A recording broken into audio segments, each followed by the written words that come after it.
ago. It's very real as you see Luka Doncic walking into the training facility with Rob Pelinka. Rob Pelinka and Luka strolling in together. Luka's first comments since the trade. Saw his post thanking Dallas Mavericks fans. And here they are. Let's go to it live.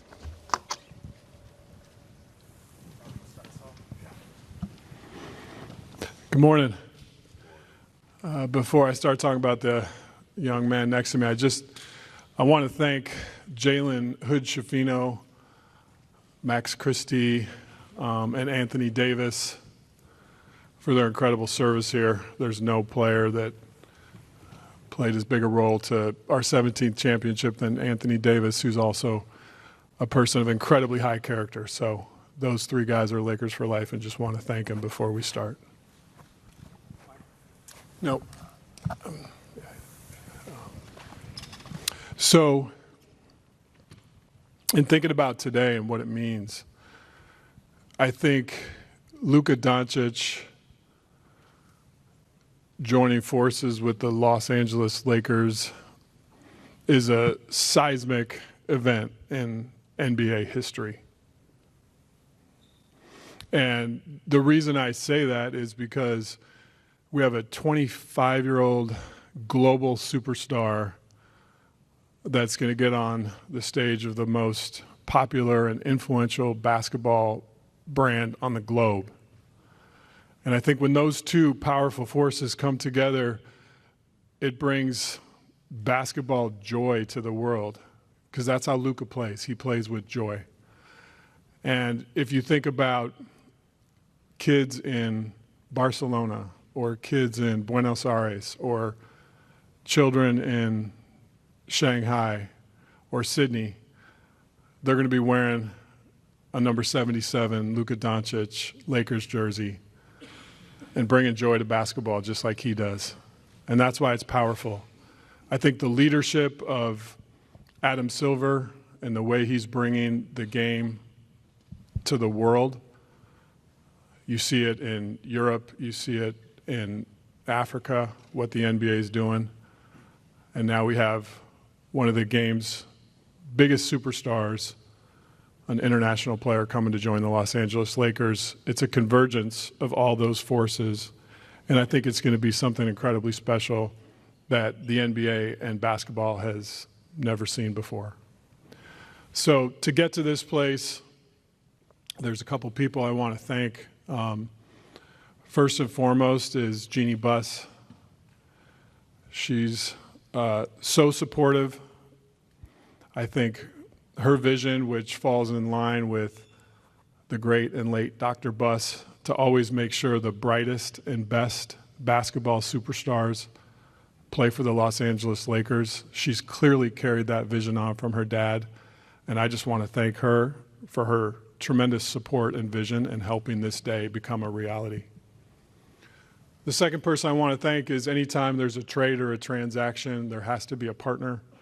And I want to thank the Dallas Mavericks, led by their GM, Nico Harrison, who was also very instrumental in bringing this opportunity to us and then staying true to the negotiations throughout, where it could be culminated with the trade being finalized and Luka Doncic, Maxi Kleber, and Markieff Morris becoming members of our team. So wanted to thank those two people. And now we'll start with questions. Hey, Luka, there's the video the Lakers put out the other day of you noticed somebody was talking to you in Slovenian during a game in 2019. It's Kobe, and you turn around, you have the moment with him after the game. And just think, how do you go from that to then now joining the Lakers with LeBron James, and just thinking of the legacies of those two players and you having the chance to be the next one? Well, first of all, I remember the exact moment that happened. It will always stay, in my mind. It was an amazing moment. Just for Kobe to know my name was amazing for me. And, I just wish Kobe and Gigi were here to see this moment. And, I'm excited about this new journey, and happy to be here.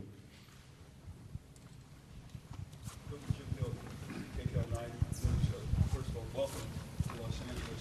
When you walk out, you So all of us here standing here waiting for you to come. What's your reaction to seeing all of us here to welcome you to Los Angeles? Well, first of all, it's very nice. You know, there's a lot of people here.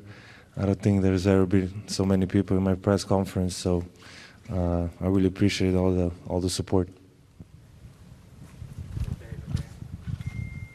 Luka, welcome to Los Angeles. I'm curious, what's your reaction been the last 48 hours to some of the comments coming from Dallas on your way out the door to join the Lakers?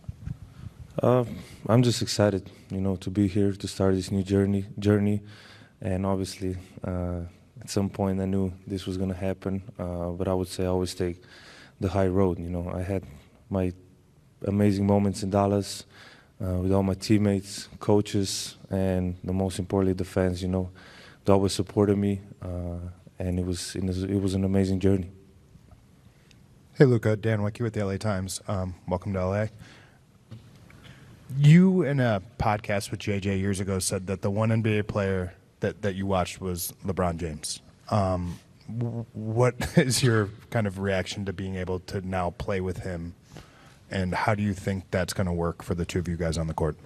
It's just like a dream come true, you know. I always look up to him. There's so many things I can learn from him, and I'm just excited, you know, just to learn everything, and now I get to play with him. So it's an amazing feeling.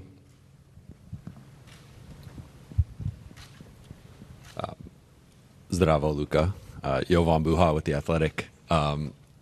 Just kind of following up on that, how do you see you and LeBron specifically, just the two-man game between you? You both can screen for each other, hit guys out of the short roll, create playmaking opportunities. Just how you guys both see the game. Very few can see it that way. Like, how do you see that fit from a passing, playmaking, and just two-man game perspective? Yeah, I think we both make our teammates better. I think our IQ is very high, so I think that's going to help everybody.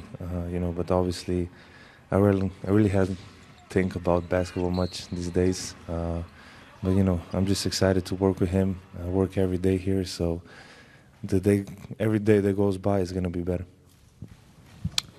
Luka, Kobe Price, SoCal News Group. Welcome to LA. Got one for both you guys. First for you, Luka. I think you even wrote in a social media post that you thought that Dallas is going to be a place that you're looking forward to win championships, staying for your career.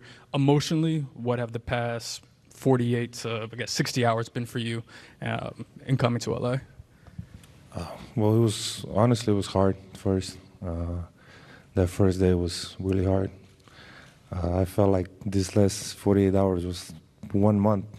Like 2 days ago was 1 month ago. So emotionally it was really hard. But every day that like today was much better. You know, I'm just very happy to be here for this opportunity. It's the Lakers.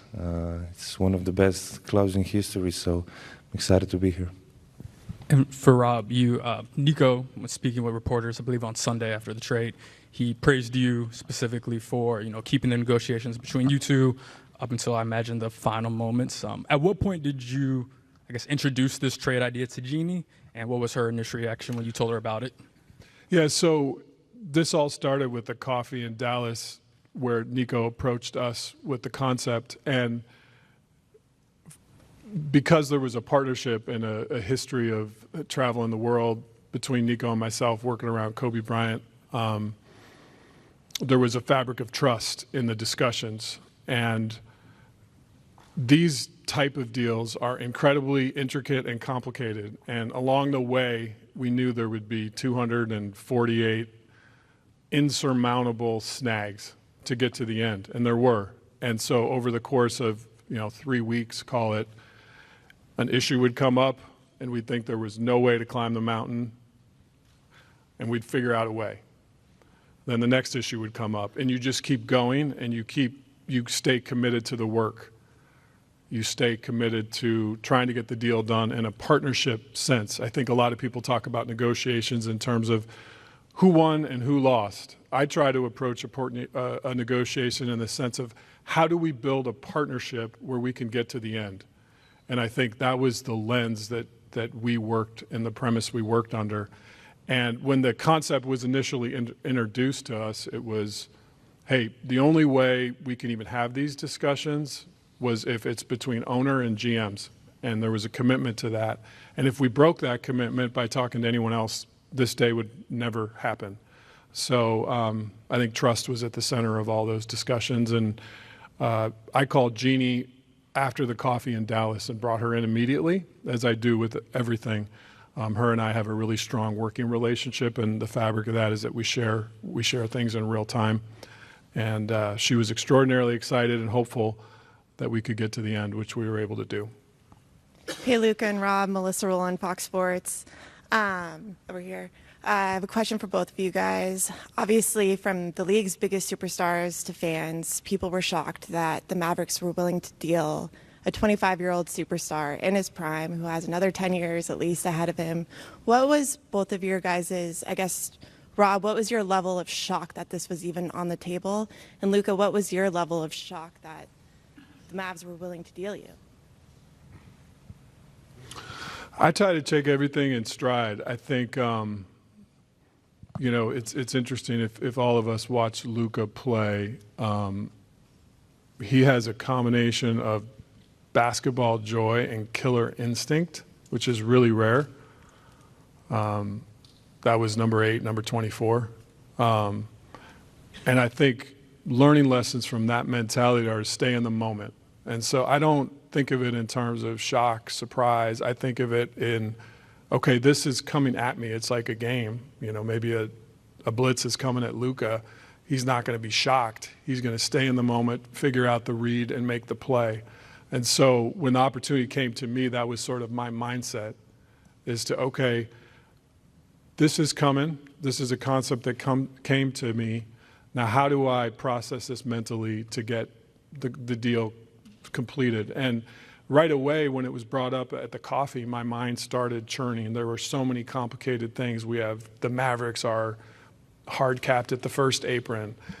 You know, the Lakers are up against the second apron. There's trade kickers. There's going to be a third team that's going to have. So my gears were turning about the deal the same way his basketball mind is processing a play. And so I just tried to live in the moment, and I tried to carry that with me for 3 or 4 weeks as this was unfolding. And by staying in the moment, I think it helped us get to the end. I mean, everybody was surprised, so you can imagine how surprised I was. I was almost asleep, so when I got a call, I had to check it was April 1st.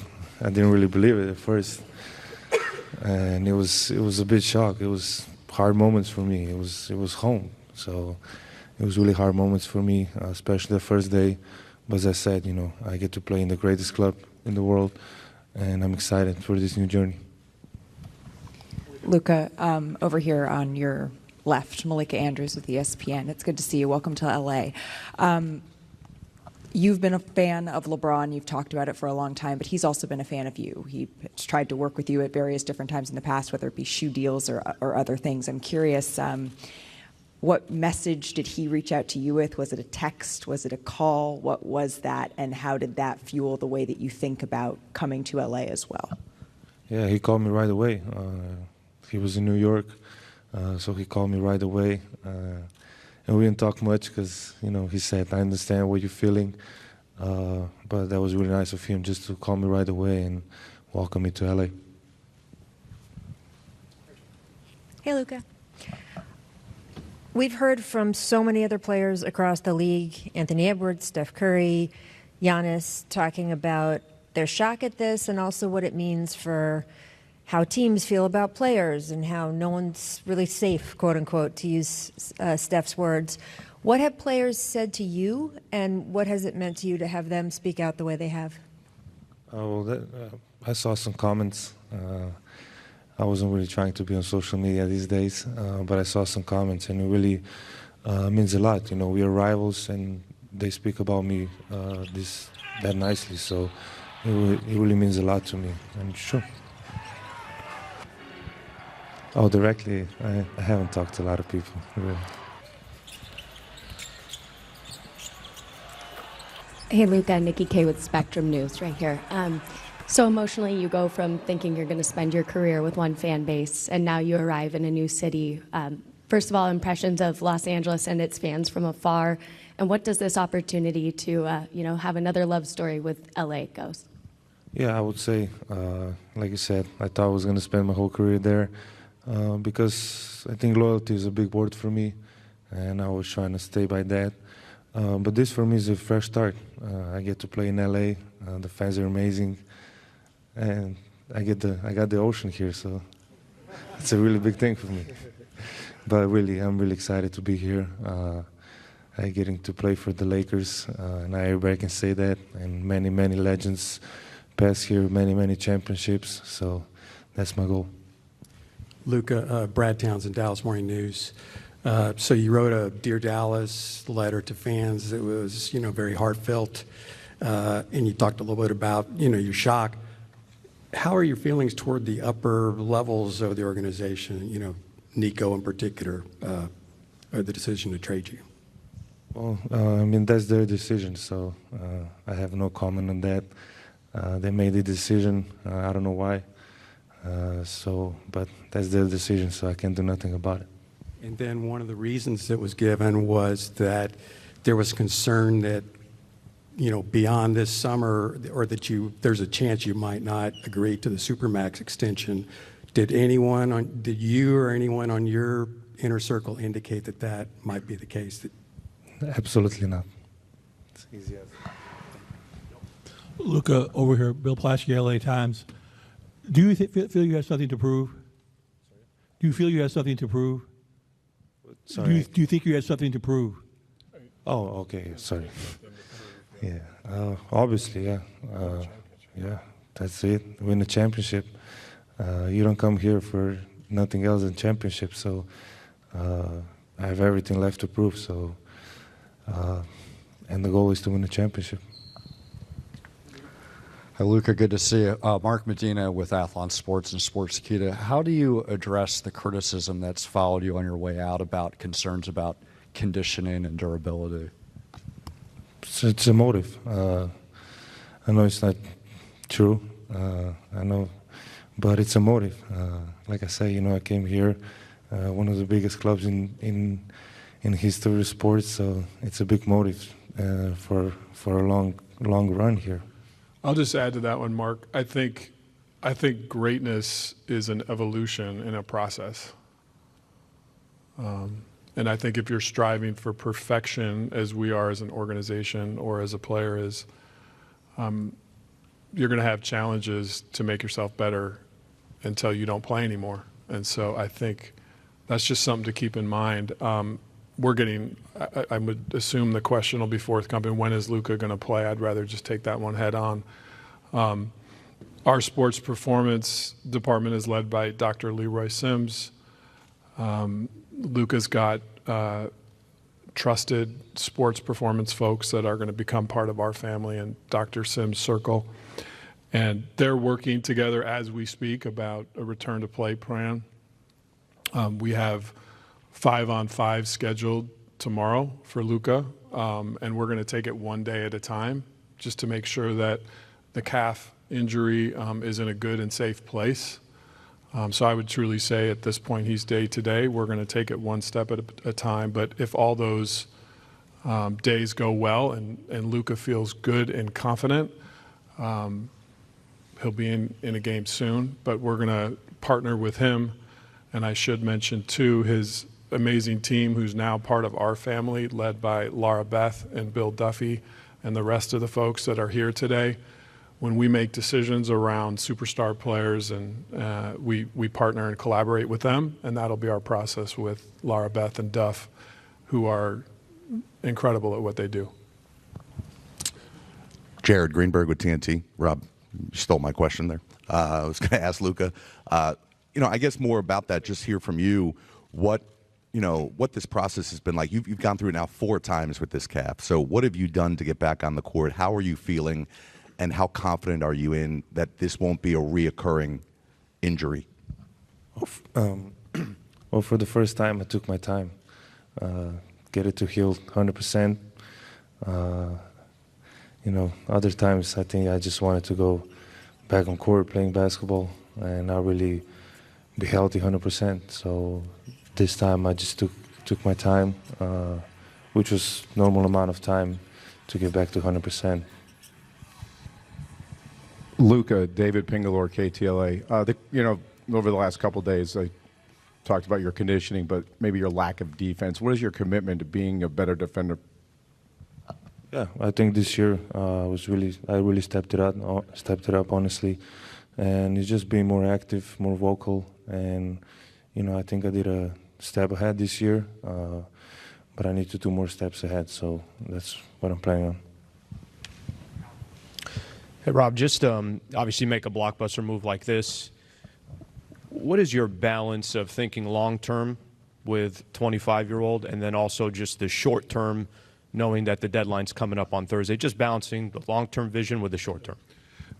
We know that our roster has continued work to do to become complete. And just to be clear around the vision for our roster, we're going to build a roster that fits J.J. Redick's philosophy, his basketball philosophy.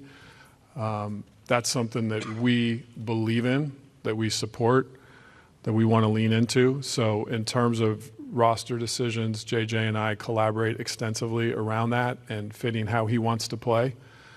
We know we have a need for a big. The market for bigs right now, leading into the last 2 or 3 days of the trade deadline, is very dry. There's just not a lot available. So maybe we'll be able to do some stuff around the margins. I would say in terms of a big move for that position, it's probably more realistic that would be something that comes in the offseason. But Luka will be at the center of that as we build for the long term. We want to format a team that fits JJ's coaching style and his strengths and his needs to help us win a championship with the other people that are also on our team right now who are going to be a big part of that winning as well. But your question was about long term, so I'm speaking more to long term. Luka, I know you had about 13 games as a teammate with JJ in Dallas, and just wondered what that was like for you, the relationship that you formed, and then your thoughts about playing for him as a coach. Yeah, I mean, first of all, he couldn't move at all, so it wasn't really. No, but it was a great relationship. I really respect him. You don't see me go on podcast. I went on his podcast twice, so you know how much respect I have for him. So I'm really excited that I can play for him. Rob, good to see you. Along the same lines with the trade deadline and all of that, the window for Luka, 25 years old, coming off a finals appearance last year. LeBron, 22nd season, 40 years old. Like, what's the urgency level to have this team in the immediate future reach championship contender status, and whether that immediate future is between now and Thursday or the offseason going into next year? Just kind of what is the view in terms of the timeline to get this team to be able to contend? The urgency is ever present. From the first day I started taking this job till I sit in the chair right now, there's always an urgency to win championships. That's what the Lakers set out to do. That's the expectations of our fans, and we're going to put in the work to constantly try to do it. At the same time, you have to be realistic. And if there's not a championship big on the market right now, I can't wave a wand and create that opportunity. We'll continue to work and look for areas that we can complete and fill out the roster. But as we saw with this trade, it takes 2 teams. But we'll continue to build. Luka and I spent some time yesterday up in my office just talking about the players on our roster he's played with and kind of what he sees as sort of short-term and long-term needs. And I think we'll continue to have those basketball discussions and get this roster to a championship level. Luka, Mike mentioned J.J. Redick, your former teammate. You've got Maxey and Markieff over there. Dorian Finney-Smith is a player you've spoken very highly about in the past. Greg St. Jean was a coach you've worked with. How is that going to help as you take on this crazy life change, having all these familiar faces be here for that transition? I think that's a really good thing, to come to a new place, but still know some people. And I think that's mentally, I think that's a really good thing, and they're gonna just help me. The guys that were here, it'll help me like learn new stuff about LA, about the team, and it's just helpful to see friendly faces. Edwin Garcia, Silver Screen and Roll. My question is for Pelinka. Rob, when you're talking about a championship caliber big and aligning with JJ Redick, what do you think the values in that position are required in the modern NBA? Versatility, mobility, a vertical lob threat.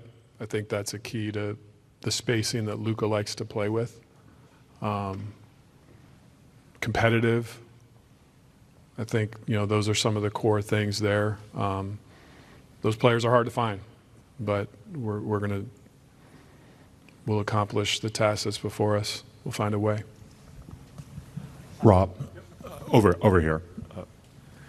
As far as just the future and the moves that you're going to be making, designing the roster, planning, how beneficial and important is it for you just to know you have Luka, you have maybe a decade that you can use as a roadmap in terms of just every decision you're looking to make? It's a gift. We're talking about a 25-year-old that is top 3 player in the universe. I can't think of a more amazing starting point to build a roster for the next decade. And I know he has the drive to win that we have here. Our fans are going to see that every night on the court.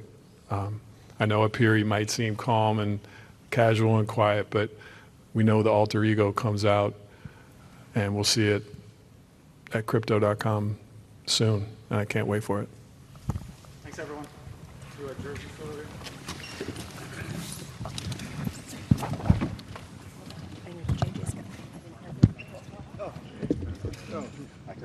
He moved quick up here. Right. So he was slow. Guys, right down here.